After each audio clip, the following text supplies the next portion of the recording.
passes, getting her shots, and also finding her teammates. We know she's an aggressive scorer, but then, that balance of finding the open player too. What have your conversations with her been like? That's who Marina is. Marina can score the ball, but she's also a willing passer.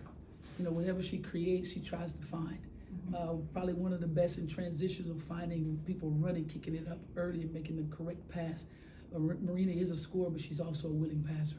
We talked about game one after shoot around and just like a couple misses or a couple passes she didn't make in terms of getting it to Dana or Angel. How do you see her kind of correct those? Do you have to talk with her about it, or is she noticing that stuff on her own? Self-correction.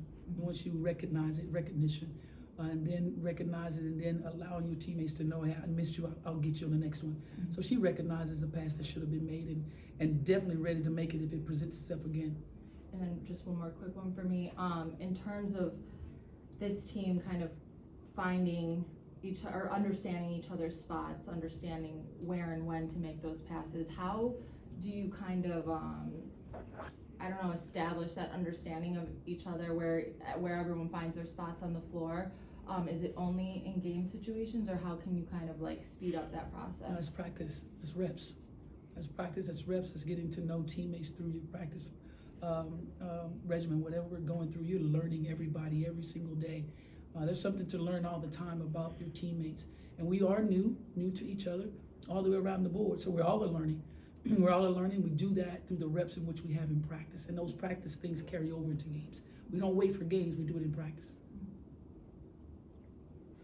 Hey, Coach, I want to get your impressions about Lindsey Allen in the second unit and some of the drive and kick things that they were able to do to initiate offense.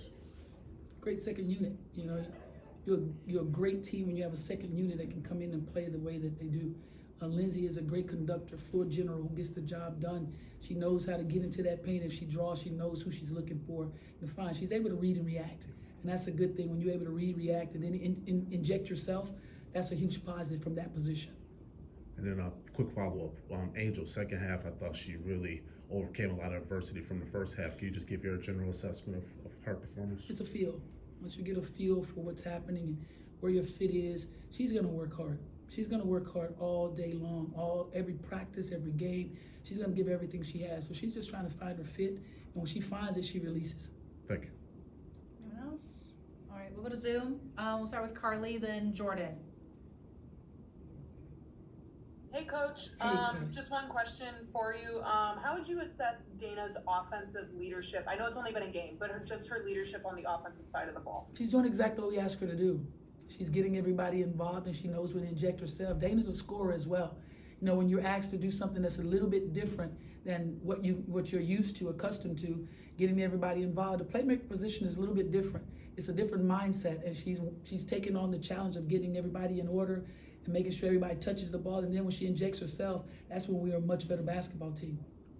Thank you. Thank you. Jordan.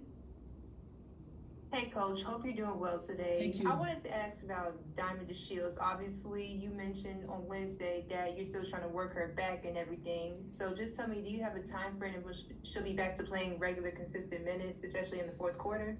We're moving into that direction right now. It's going to take a minute, but we're going to get there. And I'm just glad to see her back out on the floor playing the way that she is, performing the way that she's performing with the amount of confidence that she's playing with.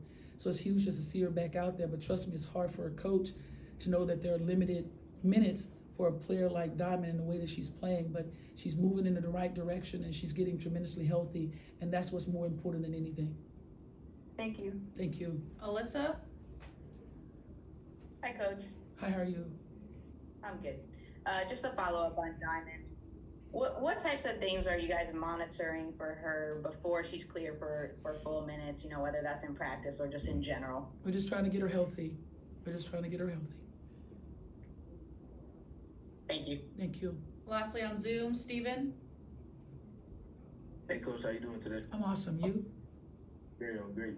I just had one quick question for you, and having the opportunity to kind of watch the game over again and assess things, what kind of stood out to you in your fourth quarter process in terms of execution on offense? I think it all stood out to every one of you guys. We got to rebound the ball.